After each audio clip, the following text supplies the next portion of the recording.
అందరికీ నమస్తే. This is Lalitha Varma. మనం ఇప్పుడు అపరాజిత ఫామ్ ల్యాండ్స్ వారి 3వ వెంచర్లో ఉన్నామండి. ఇది వచ్చి మనకి 18 నెలల మొక్క అండి, 18 మంత్స్ ప్లాంట్స్. సో మనకి రూట్ కల్చర్లో డెవలప్ చేసిన మొక్క 18 నెలలకి ఈ విధంగా గ్రోత్ అయింది. మీరు చూడొచ్చు వీడియోలో ఇంచుమించు ఎంత ఎత్తు పెరిగిందో. సో ఈ రూట్ కల్చర్లో డెవలప్ అయ్యే మొక్కలు చాలా ఫాస్ట్గా గ్రోత్ అవుతాయి, చాలా హెల్తీగా ఉంటాయి.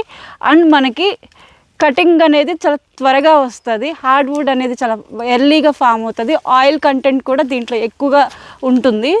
So this is only root culture అనేది ఓన్లీ అపరాజితాలో మాత్రమే చేస్తున్నాము. ఈ విధంగా ఎర్రచందనం మొక్కలు ఈ అపరాజిత కంపెనీలో మాత్రమే డెవలప్ చేస్తున్నాము. సో మీరు ఎర్రచందనంలో ఇన్వెస్ట్ చేయాలి అనుకుంటే మాత్రం మీకు one and only option Aparajita properties and form lands. Thank you.